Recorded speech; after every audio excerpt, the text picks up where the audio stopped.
السلام عليكم ورحمة الله وبركاته.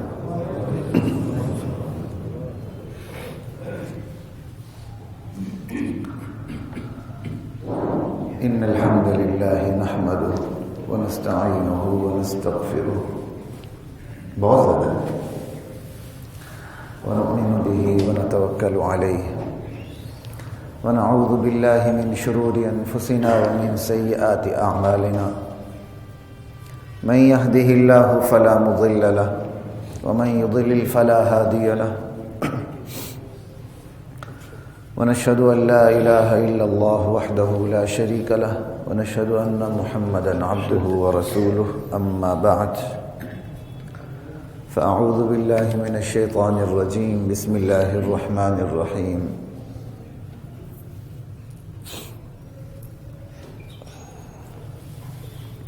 سأل سائل بعذاب واقع للكافرين ليس له دافع من الله ذي المعارج تعرج الملائكة والروح إليه في يوم كان مقداره 50,000 سنة فاصبر صبرا جميلا إنهم يرونه بعيدا ونراه قريبا.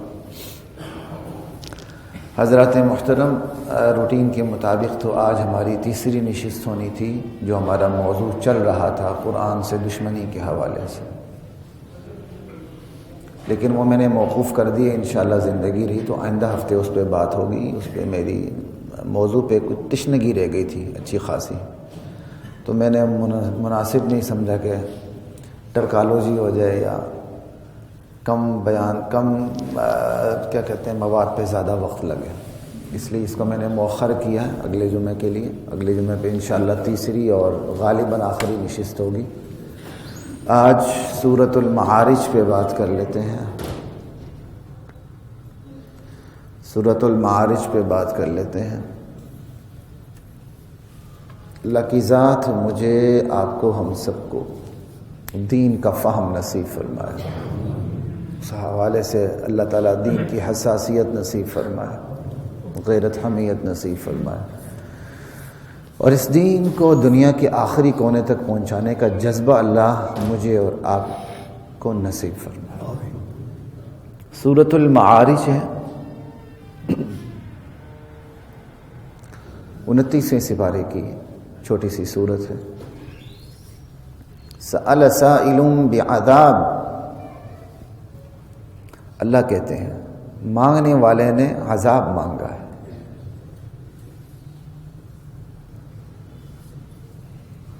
اللہ اکبر. ابو جہل نے کہا تھا اللہم ان کان ھذا ھو الحق من عندک فامطر علینا حجارۃ من السماء او ائتنا بعذاب علیم. یا اللہ یہ قرآن برحق ہے، تیری طرف سے ہے، تو ہم ماننے کے لیے پھر بھی تیار نہیں ہیں. آسمان سے ہم پر پتھروں کی بارش کرنا. اللہ یہ قرآن تیری طرف سے ہے، فَأَمْطِرْ عَلَيْنَا حِجَارَةً مِّنَ السَّمَاءِ، ہم پر آسمانوں سے پتھروں کی بارش کر دے. اَوْ ائْتِنَا بِعَذَابٍ عَلِيمٍ، یا کوئی اور دردناک عذاب لے. اللہ تعالیٰ اس صورت میں اس کو جواب دے رہے ہیں. سَأَلَ سَائِلٌ بِعَذَابٍ، مانگنے والے نے عذاب مانگا ہے. مانگی تو کیا چیز مانگی؟ وہ عذاب بھی کوئی سیاست دانوں کا وعدہ نہیں ہے، واقع، جس نے واقع ہو کے رہنا.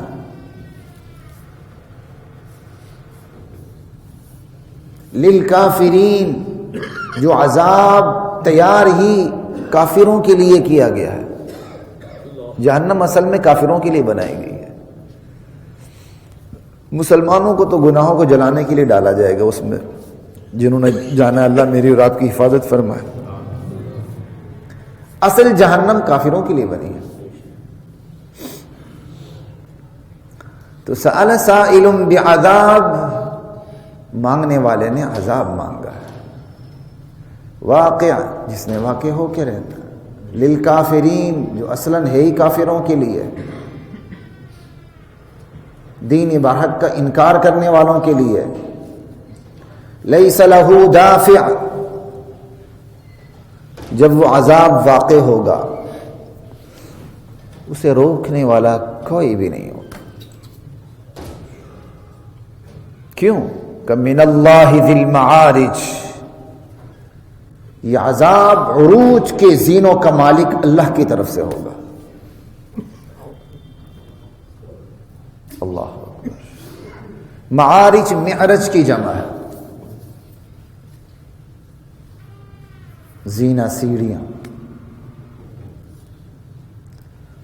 اللہ تک پہنچنے کے لیے بلندیوں کے زینے طے کرنے پڑتے ہیں فرشتوں کو، جبرائیل امین کو. اس لیے کہا بلندیوں والا اللہ، عروج کے زینوں کا مالک اللہ. لا الہ الا اللہ. اسی کی آگے تفصیل ہے معارج. تعرج الملائکۃ والروح الیہ، فرشتے اس کی طرف، اس کی بارگاہ کی طرف چڑھتے ہیں. روح الامین جبریل امین بھی اس کی بارگاہ کی طرف چڑھتے ہیں. فی یوم کان مقدارہ 50,000 سنہ، ایک ایسے دن میں جس کی مقدار 50,000 سال کے برابر ہے. اللہ کے ہاں 1000 سال کا دن بھی ہے، اللہ کے حساب سے 50,000 سال کا دن بھی ہے.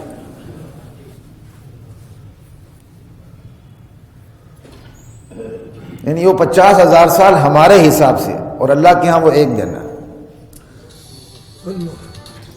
اتنا فاصلہ، اتنی بلندیوں کو طے کر کے جاتے ہیں. اللہ کسی مکان پہ بیٹھا نہیں ہے.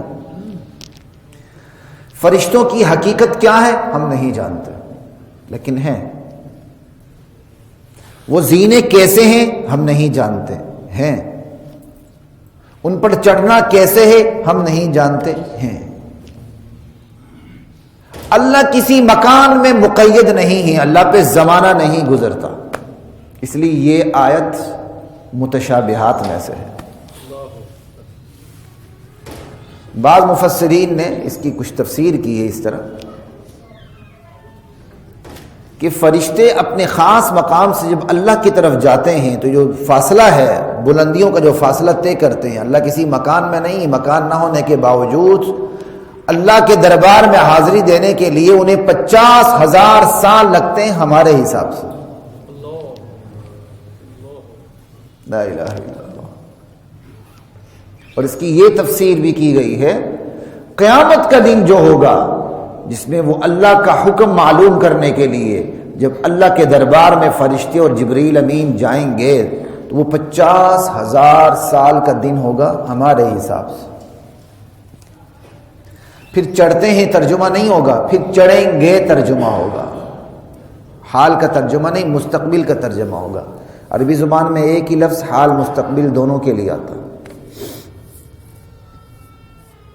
تعرج الملائکۃ والروح الیہ فی یوم کان مقدارہ 50,000 سنہ.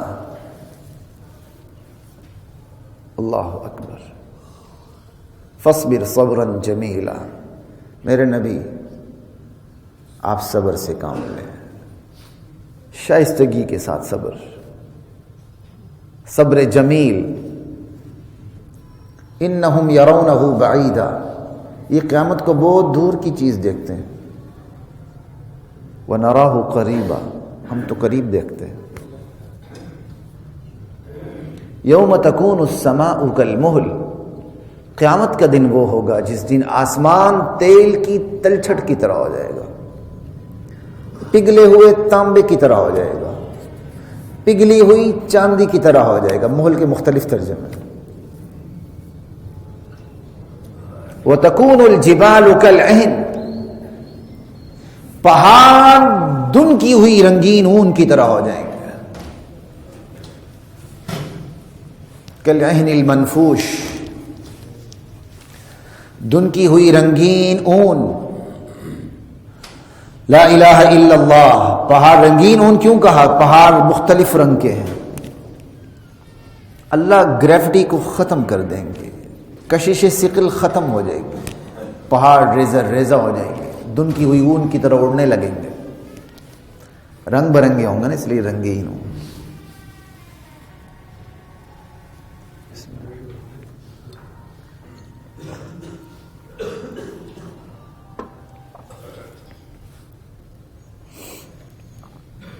ولا يسأل حمیم حمیما، کوئی جگری یار، ولا يسأل حمیم حمیما، کوئی جگری یار کسی اپنے جگری یار کا پوچھ نہیں سکے گا۔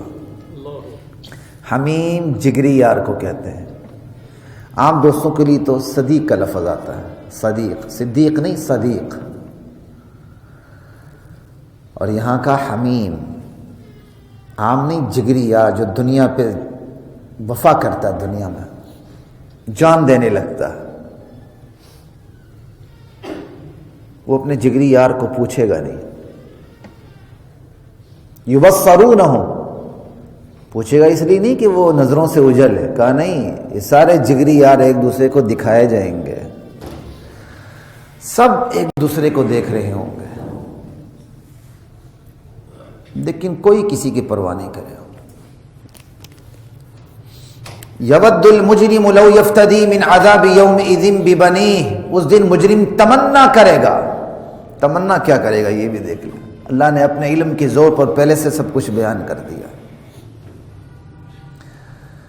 آج ایک دوست، ایک بھائی، ایک ماں، ایک بیٹی، ایک بیٹا، میاں بیوی کس طرح ایک دوسرے پر جان چھڑکتے ہیں اور کہاں تک حمایت میں آگے جا سکتے ہیں،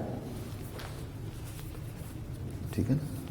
اب کیا سارے وکلاء کو پتہ ہے ہم حق پہ ہیں؟ کیا سارے ڈاکٹرز کو پتہ ہے ہم حق پہ ہیں؟ نہیں، ڈاکٹر کے ساتھ ہے،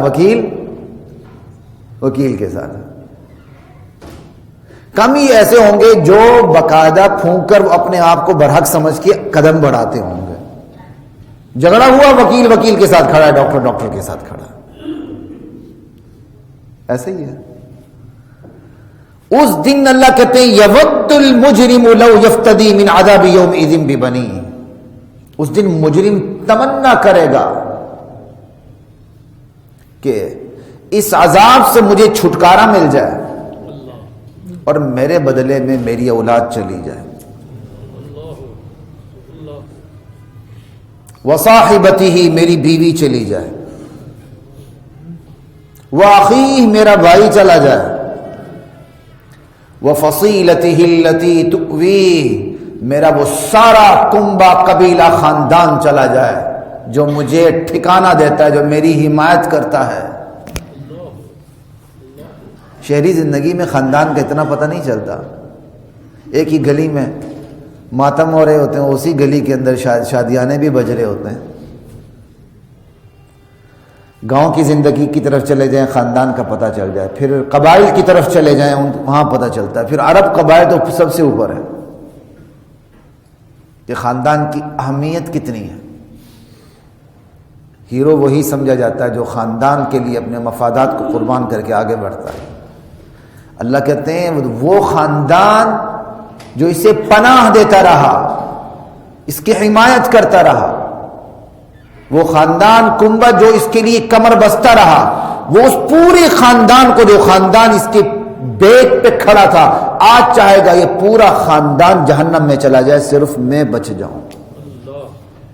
اولاد، بیوی، بچے، بھائی، ومن فی الارض جمیعا، بلکہ زمین میں جو کچھ ہے سب کچھ وہ بدلے میں دینا چاہے گا،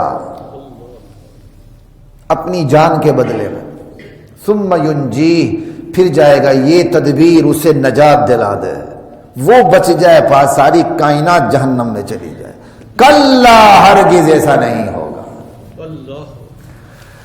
الاخلاء یومئذ بعضهم لبعض عدو الا المتقین، آج جو دوست ہیں کل وہ ایک دوسرے کے دشمن ہوں گے، صرف تقویدار وہاں ایک دوسرے کے دوست ہوں گے۔ اللہ مجھے اور آپ کو تقویداروں کی صف نصیب فرمائے۔ کلا، ہرگز نہیں، ایسا نہیں ہوگا کہ بندہ بچ جائے اور بدلے میں اس کا سارا خاندان چلا جائے، کوئی بچہ چلا جائے، کوئی بیٹی چلی جائے، نہ نہ نہ۔ جہنم کا استحضار گناہوں سے روک دیتا ہے۔ مغرب کی جو روشنی ہے نا، یہ روشنی نہیں، یہ تو روشنائی ہے، اور یہ جو مادیت پرستی ہے، اس کا بہترین علاج اپنی موت کی فکر ہے، آنے والی زندگی کی فکر ہے۔ بندہ اوقات میں آ جاتا ہے، اس لیے ہماری شریعت میں مریض کی عیادت بھی ثواب ہے. قبرستان جا کے قبر والوں کے لیے دعا کرنا ثواب ہے. کیوں ہے؟ صاف حدیث میں ہے کہ قبرستان جاؤ گے آخرت یاد آئے گی، اور مریض کی عیادت تو اس کا حق بھی ہے، لیکن سب سے بڑا فائدہ مریض کو ہو نہ ہو خود اپنے آپ کو ہوتا ہے. اپنی صحت کی فکر لگ جاتی ہے. آج کوئی ویل چیئر پہ ہے، بندہ سوچتا ہے شاید کل میں اس ویل چیئر پہ میں آ جاؤں. آج کوئی معذور ہے، بندے کو سوچ پڑ جاتی ہے کل کہیں مجھ پر یہ معذوری تو نہیں آئے گی، اللہ میری اور آپ کی حفاظت فرمائے. آج کسی کو گولی لگی، کسی کو چوٹ لگی، کسی کا سر پھوٹ گیا، کل میرے ساتھ بھی یہ ہو سکتا. بندہ اپنی اوقات سے باہر ہو جائے، اپنے پاجامے سے باہر ہو جائے نا. میرے سمیت ہر بندے کو چاہیے کہ ہسپتالوں کی ایمرجنسی کا کبھی کبھی چکر لگا لیا کرے، چاہے جیب میں 10-20 روپے لے کے چلے جائیں، کیونکہ سرکاری ہسپتالوں کا تو برا حشر ہے ہر قسم کے. ایمرجنسی میں تو آپ کو 20 ایسے لوگ ملیں گے جن کے پاس ایک پیسہ نہیں ہے لیکن مریض کو لے کے آئے ہوئے ہیں. پیسہ دیں نہ دیں لیکن ایک چکر لگا کے ضرور آ جائے کریں. بندے کے ہوش ٹھکانے آ جاتے ہیں، ہوش ٹھکانے آ جاتے ہیں. یہاں ایک تڑپ رہا ہے، وہاں ایک تڑپ رہا ہے، دوسرے بیڈ پہ ایک تڑپ رہا ہے، یہاں سے لاش نکل رہی ہے، وہاں سے یہ ہو رہا ہے، وہاں یہ ہو رہا ہے. بندے کو اپنی اوقات کا پتہ چل جاتا ہے کہ بندے کی اوقات کیا ہے. اگر وقت سے پہلے سنبھل جائے بندہ، اس سے بڑی خوش قسمتی کائنات میں نہیں ہے. وقت سے پہلے بندہ سنبھل جائے. لا الہ الا اللہ. اللہ مجھے اور آپ کو توفیق عطا فرمائے. ثم ینجیہ کلا انہا لظا. یہ جہنم کا جو عذاب ہوگا یہ تو بڑھتی ہوئی آگ کے شعلے ہوں گے. نزاعۃ للشوا، جو دور سے ہی منہ کی سر کی کھال کو ادھیڑ کے رکھ دے گی، گوشت پوست کو چاٹ لے گی. نزاعۃ للشوا تدعو من ادبر وتولى. ہر اس شخص کو پکار پکار کے اپنی طرف بلائے گی جس نے دنیا میں دین حق سے منہ موڑا ہوگا، پیٹھ پھیری ہوگی. تدعو من ادبر وتولى وجمع فاوعى. مال جمع کیا ہوگا، فاوعى سنبھال سنبھال کے گن گن کے رکھا ہوگا. جمع کیا، ہر وقت گنتے رہے. بندے کی فطرت سے گنتا ہے، اسے پتہ اتنے پھر گنتا ہے، اسے پتہ اتنا پھر گنتا ہے، خوش ہوتا ہے. آج اتنی دیہڑی لگ گئی، آج اتنا بینک بیلنس آ گیا. اے ٹی ایم سے پیسے نکالتا ہے، پیسے زیادہ ہیں پھر دیکھتا ہے، پیسے زیادہ ہیں پھر دیکھتا ہے. یہ انسان کی فطرت ہے کا فجر. تدعو من ادبر وتولى وجمع فاوعى. یہ جہنم ہر اس شخص کو پکار پکار کے اپنی طرف بلائے گی جس نے دنیا میں دین حق سے منہ موڑا ہوگا، پیٹھ پھیری ہوگی، مال جمع کیا ہوگا، اللہ کے راستے میں خرچ کرنے کی بجائے، مال کے حقوق ادا کرنے کی بجائے گن گن کے سنبھال سنبھال کے رکھا ہوگا، سانپ کی طرح اس پہ بیٹھا ہوگا. اللہ مجھے اور آپ کو رزق حلال دے، اس میں برکت دے اور اس کے حقوق ادا کرنے کی توفیق عطا فرمائے. لا الہ الا اللہ. یہ تدعو کا لفظ ہے، بلائے گی. کتنا بلیغ لفظ اللہ نے استعمال کیا، بلائے گی. آج تو محمد رسول اللہ بلا رہے ہیں، بندہ نہیں آ رہا. کل جہنم بلائے گی، آنا پڑے گا. آج محمد رسول اللہ موجود نہیں ہیں، ان کے ورثاء ہیں، بلا رہے ہیں، لوگ متوجہ نہیں ہو رہے ہیں. کل جہنم بلائے گی، لیکن جہنم کے بلانے کو کوئی نظر انداز نہیں کر سکے گا. تدعو من ادبر وتولى وجمع فاوعى ان الانسان خلق هلوعا. بے شک انسان بے صبر، کم ہمت، کم حوصلہ پیدا کیا گیا ہے. کیا مطلب اس لفظ کی تشریح خود اگلی آیت میں. اذا مسہ الشر جزوعا. جب اسے تکلیف پہنچتی ہے واویلا شروع کر دیتا. جزا فضا شروع کر دیتا ہے، چیخ و پکار شروع کر دیتا ہے۔ وَإِذَا مَسَّهُ الْخَيْرُ مَنُوعًا، جب اسے راحت پہنچتی ہے، منوعا، روک دیتا اپنی راحت کو اپنے پاس، اس خوشی کو کسی اور کے پاس جانے نہیں دیتا۔ اس کی بہترین مثال دیکھنے ہیں تو اس ادارے کی اسٹیبلشمنٹ کو دیکھ لیں نچلی سطح پر۔ ناراض نہ ہوتا، صاف کہہ رہا ہوں، کسی کو فائدہ مل رہا ہو یہ فائل روک کے بیٹھ جاتا ہے، نہ نہ نہ یہ فائل آگے نہ جائے، ان سے فائل زبردستی نکالنی پڑتی ہے، سفارشیں کروانی پڑتی ہیں، پھر فائل آگے طے ہوتی۔ کیوں بھائی؟ آپ کی جیب سے جا رہا ہے کسی کو فائدہ؟ اور یہ ہر ادارے کا حال ہے، چونکہ میں اس ادارے سے منسلک ہوں تو مجھے مشاہدہ ہوتا ہے، اس لیے کہہ رہا ہوں۔ ہر ادارے میں یہ حشر ہے، کسی ملازم کا فائدہ ہو رہا، جس کے پاس اس کا فائدہ ہے اس کو روک کے اس کے اوپر بیٹھ جاتا ہے۔ وہ کام جو 5 منٹ میں ہوتا ہے وہ 5 ہفتے میں نہیں ہوتا، اگر آپ آنکھ بند کر کے بیٹھے 5 مہینے میں بھی نہیں ہوتا۔ یہ انسان کی بدترین خصلت ہے جس کو خدا یہاں بیان کر رہے ہیں۔ انسان کو جب مصیبت پہنچتی ہے واویلا شروع کر دیتا ہے، وہی انسان جسے مصیبت پہنچی اسے راحت پہنچتی ہے، اس راحت کو اپنے پاس روک لیتا ہے۔ اور یہ میں نے اپنے حوالے سے اس لیے بات کہی کہ ایک ریٹائر ہو گئے یہاں کے آفیسر، انہوں نے مجھے شروع دنوں میں جب میں یہاں آیا تھا ان کے پاس فائل آتی جاتی تھی تو انہوں نے بڑے مسکرا کے مجھے کہا ہمارا کام ہے روکنا، صاف کہا ہمارا کام ہے روکنا، مفاد نہ دینا، آپ کا کام ہے لینا۔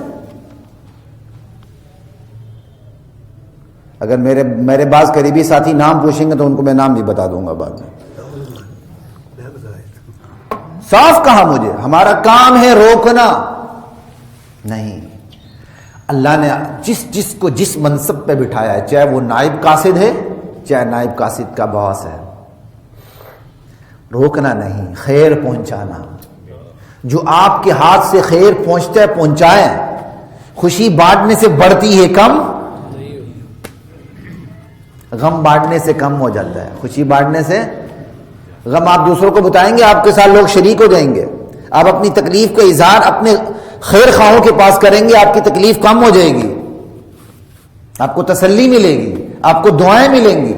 میرے والد صاحب کافی عرصے پہلے، بہت عرصے پہلے کی بات ہے، میں اس وقت مدرسے میں پہلے سال کا طالب علم تھا، یامیو ہاسپٹل میں 1 مہینہ زیر علاج رہے۔ وہ میرے والد صاحب کی زندگی میں پہلا شدید حملہ تھا ان پر بیماری کا، تو 1 مہینہ میں ان کے ساتھ یہاں نیورو وارڈ میں رہا ہوں، مجھے اچھی طرح یاد ہے۔ اور جو سرجن تھے نیورو سرجن، پاکستان کے بہترین 1-2 سرجنوں میں سے ایک تھے، وہ بعد میں پھر میرے مقتدی بنے، میرا ان سے تعلق بھی تھا۔ لا الہ الا اللہ۔ تو میں کس بات پہ بات کر رہا تھا؟ نہیں روکنے کی اور چلانے کی، بس خیر کو روکنے کی بات ذہن سے نکل کے، پتہ نہیں کیوں میں مثال دے رہا تھا۔ وہ آپ کی بھی روکی گئی نا فائدہ، وہ ریٹائر ہو گئے۔ وہ ایک نہیں، 1-2-11 سے ہوتا ہے، یہ تو قسمت ہوتی ہے۔ مدعی لاکھ برا چاہے کیا ہوتا ہے، 4 سال ہو گئے چلے گئے۔ لا الہ الا اللہ اللہ اکبر۔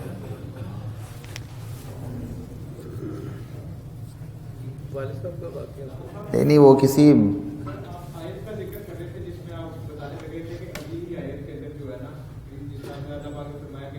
ہاں جی مجھے یاد بھی آ گیا، بالکل ٹھیک ہے۔ میرے والد صاحب کی استاد عیادت کرنے کے لیے والد صاحب کے پاس آئے اور میں کھڑا تھا، وہ پنڈی ہوتے تھے، مرحوم استاد کے بیٹے تھے، اور انہوں نے گلہ کیا والد صاحب کے آگے، آپ بیمار ہیں آپ نے بتایا نہیں۔ والد صاحب نے کہا کہ میں نے اس لیے نہیں بتایا، آپ کو تکلیف ہوگی۔ کہا مولانا عجیب بات کرتے ہیں، تکلیف ہوگی؟ آپ بتاتے، ہم اپنی جگہ دعا تو کرتے۔ یہ چیز آج تک مجھے نہیں بولتی کہ آپ ہمیں بتاتے، ہم دعا تو کرتے۔ اس لیے اپنی تکلیف اپنی خیر خواہوں کو بتایا کریں، وہ آپ کی عادت کرے نہ کرے، آپ کے لیے وہ دعا ضرور کریں گے۔ لا الہ الا اللہ اللہ اکبر۔ انسان عجیب چیز ہے، جب اسے مصیبت پڑتی ہے جزا فضا کرتا ہے، اور جب اسے راحت ملتی اس راحت کو سمیٹ کے سانپ بن کے بیٹھ جاتا، نہ نہ نہ نہ، یہ چیز مجھے ملی کسی اور کو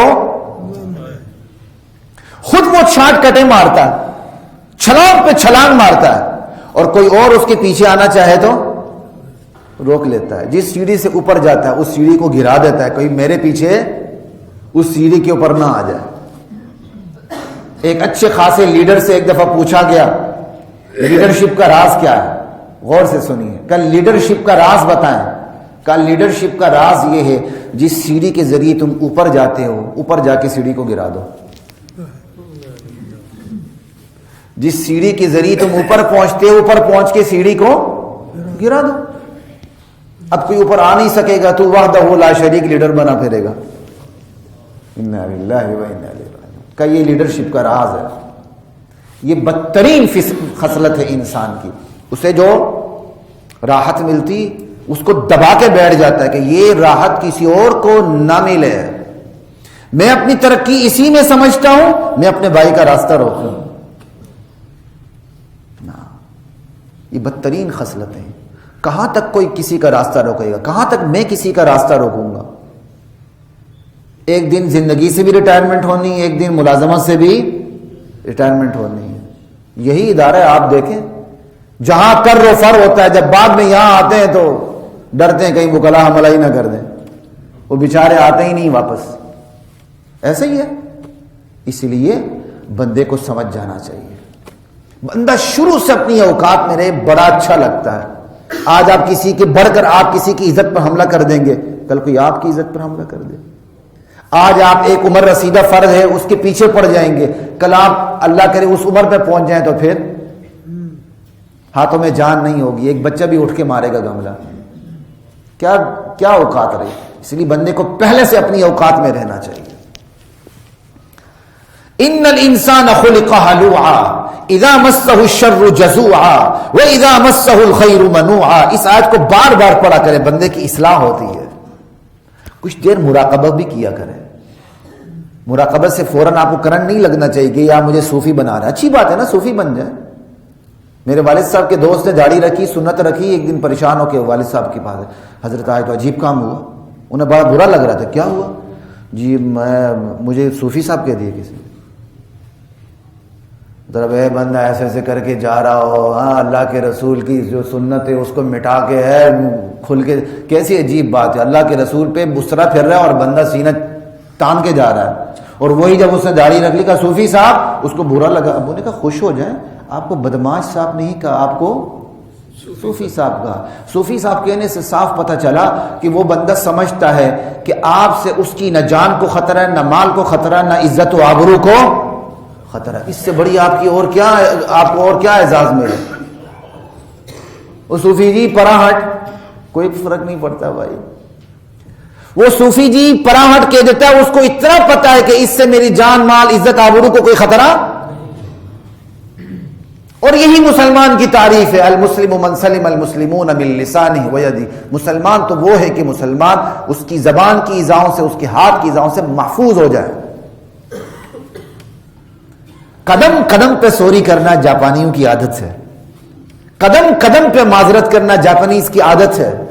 یہ چیز ان کو بچپن میں سکھائی جاتی ہے. اور ہمارے ہاں کیا سکھائی جاتی ہے؟ خبردار بچہ تجھے کوئی ایک مارے تو نہ دو ٹانٹیں لگانی آگے سے.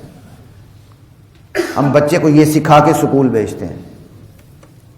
بڑا فرق ہے تربیت میں. وہ کافر ہوتے ہوئے کہاں کھڑے ہیں اخلاق میں، ہم مسلمان ہوتے ہوئے کہاں کھڑے ہیں.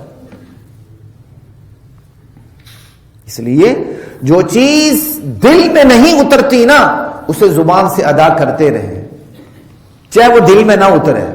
انشاءاللہ آج نہیں کل، کل نہیں کل، کل نہیں کل اتر کے رہے گی انشاءاللہ. جو چیز دل میں نہیں اترتی کوشش کریں. اللہ کے رسول کی سنت نہیں رکھی جاتی، دعا کریں، کوشش کریں. ساری دنیا راضی ہو جائے گی، بیوی جلدی راضی نہیں ہو جائے گی، لیکن پھر بھی کوشش کریں. بیوی کو اتنا دلاسا دیں یار صوفی صاحب ہو جاؤں گا، کوئی مجھے دوسرا رشتہ نہیں دے گا، تو شکر نہیں کرتی. وہ تو پھر فوراً کہے گی رکھو، آج ہی نہیں کل رکھنا تو آج ہی رکھو. کوئی اور ہتھیار استعمال کر لیا کرے نا، فطرت کو نیچر کو سامنے رکھ کے. لا الہ الا اللہ. کیونکہ بندہ جس حالت میں فوت ہوگا اسی حالت میں اٹھایا جائے گا. کل محمد الرسول اللہ سے ملاقات ہونی صلی اللہ علیہ وسلم، آپ کی شفاعت نصیب ہونی انشاءاللہ. تو امتی نبی کے سامنے جائے تو نبی کی صورت لے کے جائے، نبی کی سیرت لے کے جائے صلی اللہ تعالی علیہ وآلہ وسلم. اذا مسہ الشر جزوعا واذا مسہ الخیر منوعا الا المصلین. ان بد خصلتوں سے کون بچے ہوئے ہیں؟ ان بری خصلتوں سے کون سے لوگ بچے ہوئے ہیں؟ کہ نمازی بچے ہوئے ہیں. الا المصلین.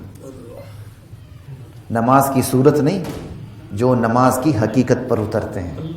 ایک نماز کی صورت ہے اور ایک نماز کی حقیقت ہے.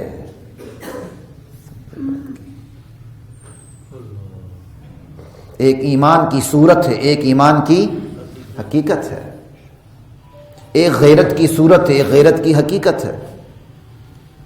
مجھے اپنی عزت پہ غیرت آتی ہے، اپنے گھر والوں کی عزت پہ غیرت آتی ہے، دین پہ نہیں آتی. تو صورت اور غیرت کا فرق سامنے ہے نا.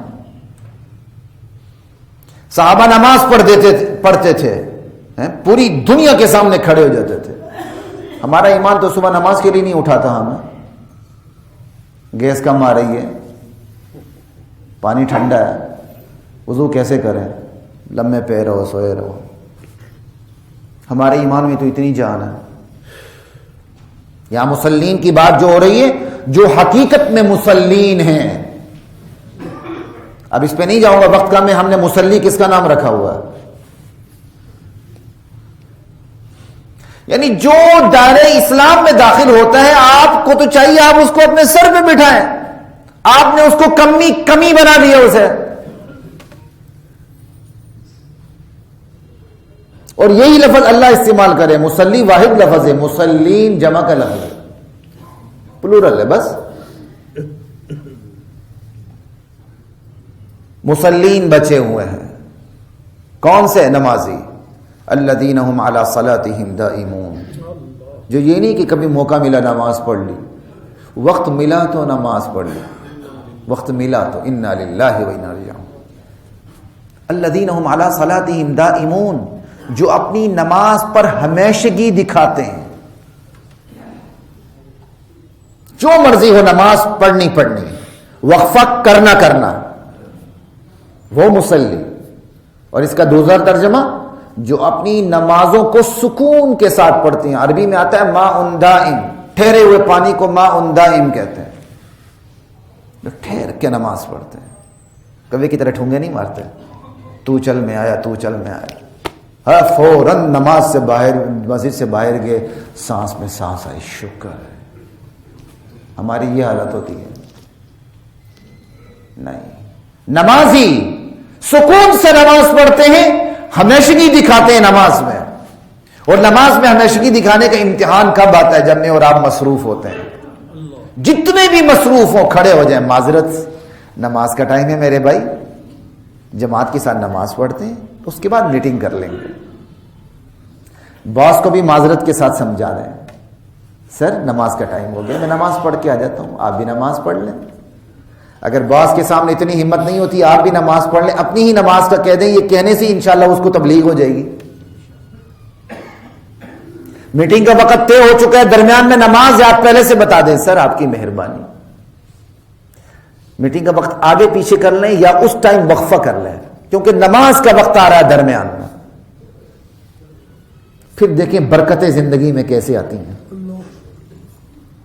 جب میں یونیورسٹی میں میری ٹیچنگ تھی تو ہمارے ڈپارٹمنٹ نے Islamic thought and civilization UMT میں، تو وہ کوئی انٹرنیشنل کانفرنس کروائی ہے اپنے کون سا ہی آپ کا PC میں. Islamic thought and civilization conference کروا رہا ہے، اور جو شیڈیول ہے اس کے اندر نماز کا ٹائم ہی نہیں ہے. ہم سب اسلامک ڈپارٹمنٹ کے، لیکن جو شیڈیول سامنے ہے اس میں نماز کا کوئی ٹائم نہیں تھا.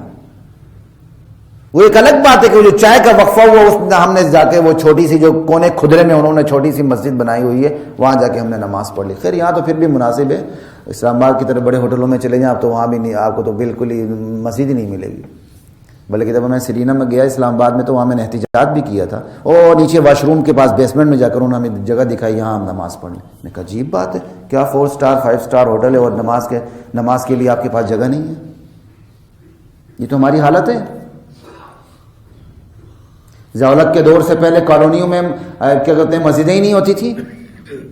یہ آپ کی جو ایف سی کالج انڈر پاس کے پاس مسجد ہے شادمان 2 کی, یہ جیسے رمدے صاحب کے مرحوم والد نے جو اس وقت ہائی کورٹ کے جج ہوا کرتے تھے, انہوں نے باقاعدہ اپنے سورس استعمال کر کے حکومت سے منظور کروائی تھی, اور جج ہوتے ہوئے وہ شادمان 2 میں جا کر دستک دے کے اس مسجد کے لیے چندہ جمع کرتے تھے.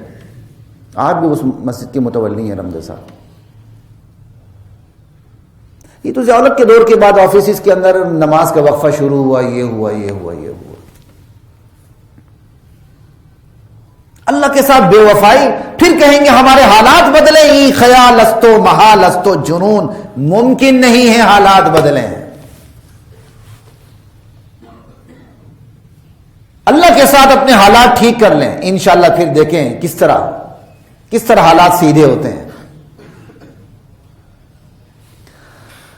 اللہ اکبر. الا المصلین الذین هم علی صلاتهم دائمون والذین فی اموالهم حق معلوم.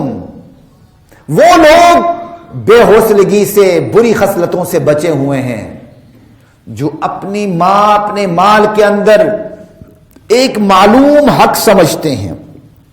کس کا؟ سائلین اور محرومین کا. سائلین سے مراد پیشہ ور نہیں ہے, لیکن پیشہ وروں کو بھی ڈانٹی ہے غلط. نہیں دینا نہ دیں, ڈانٹے مت, جھڑکے مت ان کو.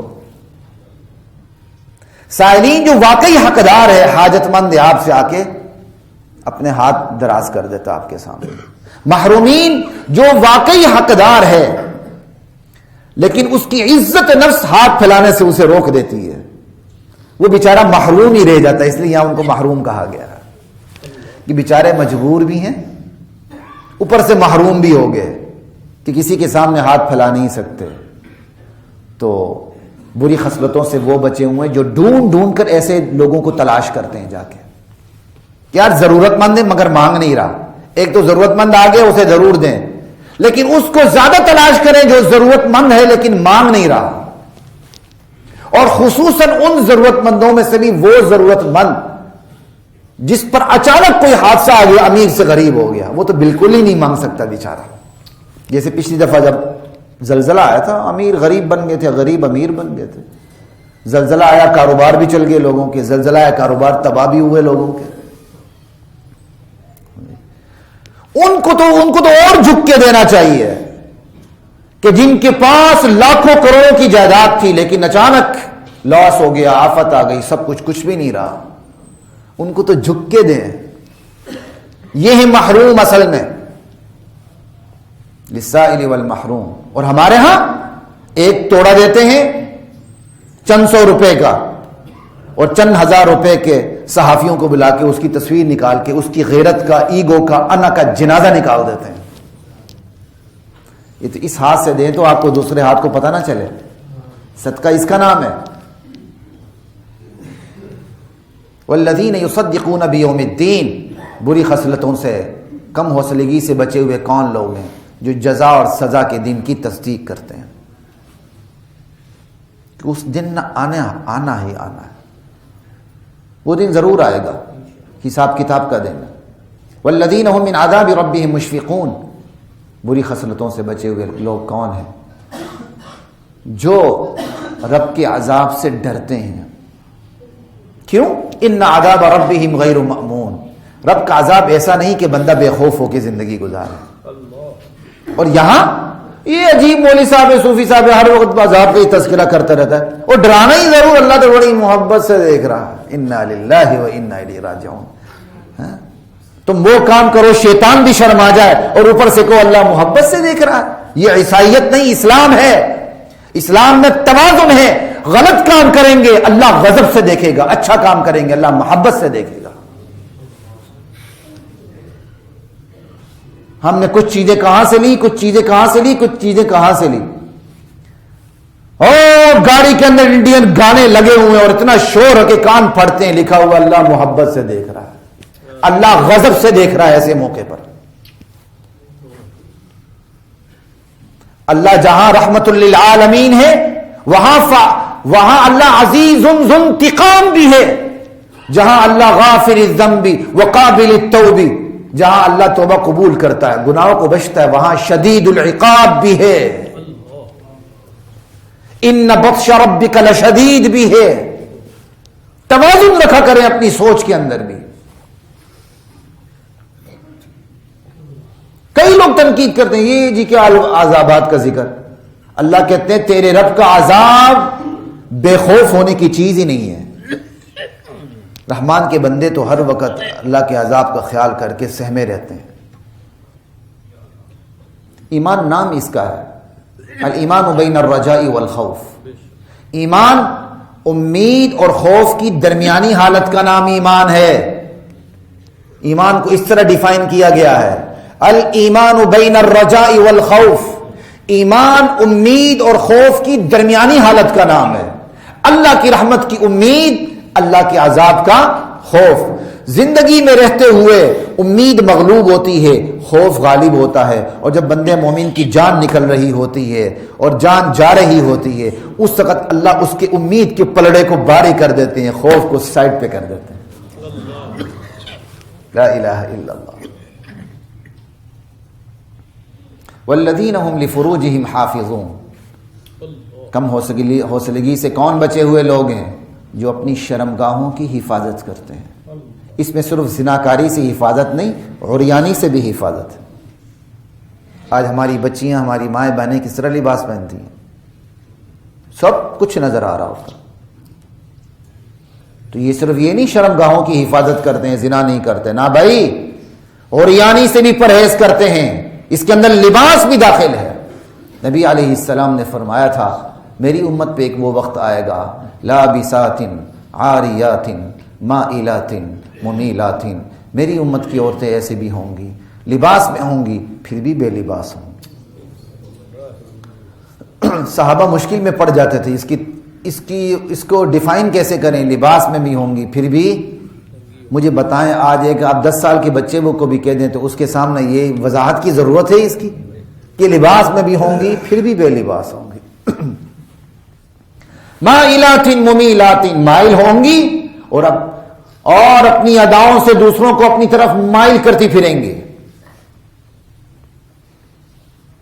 تو والذین هم لفروجهم حافظون الا علی ازواجهم او ما ملکت ایمانهم فانهم غیر ملومین.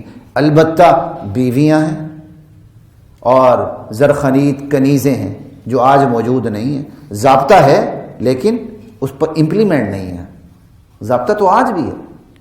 بعض بیچارے لوگ یا ان کو پتہ نہیں ہوتا یا وہ بیچارے مغرب کے اس سے مرعوب ہوتے ہیں, جی اسلام نے تو آہستہ آہستہ غلامیت ختم کر دی. میں آپ کو چھوٹی سی بات بتاتا ہوں, ایبروگیشن کے لیے اور نسخ کے لیے باقاعدہ ناسخ کی ضرورت ہوتی ہے.